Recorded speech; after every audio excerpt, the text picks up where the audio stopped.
Welcome back, and we are now joined by Gretchen Fairweather. She is a professional chef, and you're an educator. You teach the chefs of tomorrow. I do.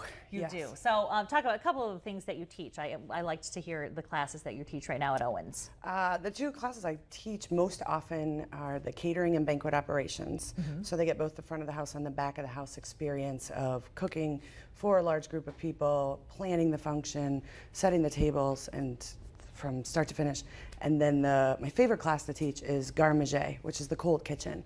So we do fun little tiny food, cold sauces, sausages. We make our own cheese in that class, and we do a lot of fruit and vegetable carvings, which the students really enjoy.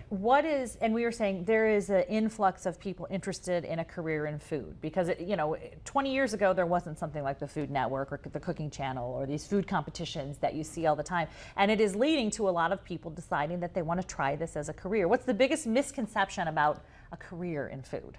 Probably that if you get your degree, then you're automatically a chef. The experience has to go with the degree, or with any type of education, whether it be an apprenticeship or an internship. There still has to be that experience. So you still got to pay your time and your dues. So you're a cook until you have run the kitchen or had certain levels of real world experience. Exactly, exactly. A chef is a title that we throw around so easily, and it's so difficult to acquire that title. So we're so lucky that you're here with us today. So what we're making today is called? I call it not so crab cakes. And I call it no so crab cakes because I forgot to put the T. That's all right. You're about to see.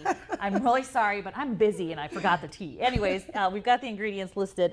But the not so no so crab cake is there's no crab in it? Correct. Okay, so thus the name. Not so. I love a crab cake. I love it. But I sometimes, first of all, I never make them.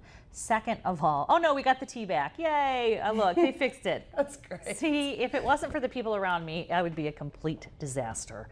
I know you're shocked about that. I feel the same way. So first of all, let's talk about what are we doing here? I'm afraid of a crab cake because it can be so messed up. Dry, fall apart, all that kind of stuff. Right. So the key for doing this right. Well, instead of crab, we're going to use zucchini. I kind of, when we talked about what I would do today, I tried to think of some of the stuff that the summer food. Yeah. And zucchinis and squash. My mom used to grow all of our food when I was a kid, and we lived on the Chesapeake Bay in Maryland, and she would get these gigantic zucchinis, and it was like, we would turn them into boats. We'd cut them and core them out and make them into little boats and float them on the Chesapeake Bay. But we also ate blue crabs. Instead of going to a barbecue, we would go to a crab boil, and we'd eat crabs. So the zucchini and crab really have a lot to do with my summers. Your summers. Right. And I will say, if you can't grow anything else, you can grow a zucchini. Absolutely. Accidentally. I'm growing Accidentally, them I have accidentally. zucchini. It's the truth. And so I love getting zucchini recipes because you wind up, having more than you need a lot of the times. Yep. And it's perfectly in season. So that's how we'll start out. Let's start the process. Well, what's great also is that instead of the crab, you'll actually be using the zucchini. So that's where the not so comes from. But this is a moist vegetable. So because it's moist, that helps with what you said, where it's very dry. Right, a dry crab cake is an unhappy crab cake. Totally. It's a crabby crab cake. So what we are going to do is just simply grate the zucchini down to it's almost like a crab consistency. Okay. So my family and friends know that I'm a child, really. I have very childish toys in the kitchen. Now professionally, everything is stainless, but this is something that a little was maid. My little lady. The little lady grater. That's my roller derby name. Well, this and the pepper shaker sit next to each other in my kitchen, and so my husband says this is me because I have a grating personality. And he's spicy. Spicy. So I've already washed the zucchini, and I'm actually going to take off the tops and the bottoms for all of these. And then it's your choice how you want to do it. I actually did it on the very fine grate. It takes a little bit longer, but you can certainly do it on this side. And so you'll get this grated zucchini. And I chose zucchini and summer squash for a little added color. The yellow, the green, it's beautiful. And if you're doing the vegetables, you could also choose to do other vegetables. I've done grated carrots in here, or diced red peppers, or green peppers, whatever you choose. It's kind of nice because it's one of those things that whatever's in your refrigerator, you could just throw into it. So it's not so much. Now the reason that it ends up, and I'm just gonna Yeah. show you, this is about what the texture is. And this is Okay. about when you have flaked your crab meat. This is about what you would end up with. Okay. Now, it is very wet, yeah. Okay. We'll move the lady Okay. over there. It is very, very damp. Okay. So what we end up having to do is salt it just a little bit. And so I've been having this one drain. And I actually drained it. The recipe tells you to drain it for 30 minutes. I drained it for almost an hour. And you still have, Yeah, and I've still got some liquid. So what I'm going to do is press it out just a little bit. And that way we get some of the liquid out, but we're not getting all of it out. That's so amazing, the consistency that you wind up getting there. Yeah, without a doubt. And this one I did on the fine grate and the large, so you'd have some big chunks, much like crab cakes. It's not all the same size. It's fine. Right. It's fine. It's fine, you'll be all Okay. right. And so you've got that, and then you're going to mix that with the other elements. here. Right, so we're gonna mix it first with the breadcrumbs. Okay. I chose panko breadcrumbs just because they're a little bit bigger and flakier, and it's something I just prefer. And you can always find them unseasoned. I don't really care for the strange seasons. You want to do your own seasoning. Yes. Okay. And so with this, all I'm gonna do is mix this in until it's nice consistency and the breadcrumbs have mixed in. Now the breadcrumbs are both a filler, which those people that live in the Chesapeake Bay area don't really care for filler. They Okay. want, and there's really, if you look at crab cakes, there's two kinds of crab cakes. There's the boardwalk crab cake, and then there is the restaurant crab cake. Boardwalk is usually fried, and there's a lot of filler. Restaurant crab cakes will be only crab, maybe a little bit of binder and seasoning to hold them together. Okay. So we've got all this mixed. Okay, and then we're going to just go down the list here, right? You got it. Okay. Go. What are we putting in there? All right, we'll put in our egg first. That way we can get that nice and mixed up. Crack it. And then we are going to put Old Bay seasoning, which is one of the keys to The this.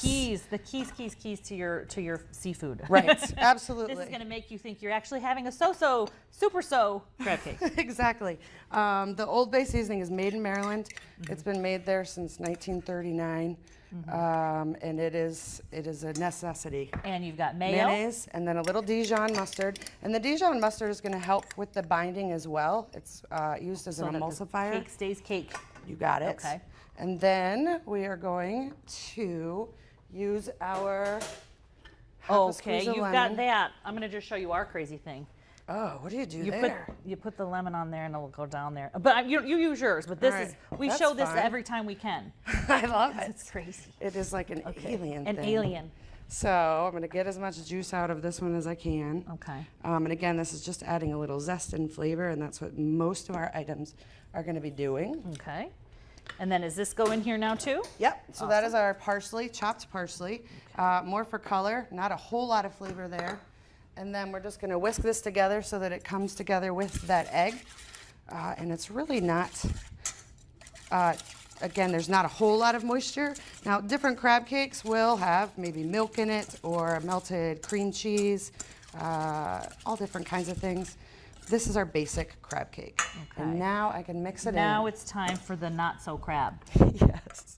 So we're gonna add our seasoning and mixture. Okay. Done and done. Thank you. You're a great sous chef. I Thank you try. for coming. I'm the assistant. And I love having someone who knows what they're doing in the kitchen, and I'm happy to do whatever you need. Right, I love it. These Okay. are nice too because you could actually prep these ahead of time and then bowl them up. So then you would just be sautéing them the day of. Okay, so or you could put whatever. them, in between saran wrap or something, and have them all ready into patties. And then it looks Absolutely. like people are always impressed when you're cooking while they're there. Oh, Isn't absolutely. it true? All right, so that's the whole deal. This is it. All right, show us one patty, and we'll put it on the skillet, and then take a commercial break to make the. What are we making after this? Oh, we're gonna make the sauce to go with it. Okay, so All right. you use a scooper. I like to use a scooper, partly because You'll know the amount for exactly each. they'll all be consistent, and I brought several different sizes of scoopers. But this looks like a fairly largish one. Yeah, and so Okay. we could do large. Now, one of the things that when I was going to school in Rhode Island, I had a chef who was from New Hampshire that taught me, and he would say, your pan needs to be wicked hot. Wicked hot. So it's got to be wicked hot before the we hopper. start. All right. And we want to hear that sound. I scoop it right in. And because the egg's going to bind it, I don't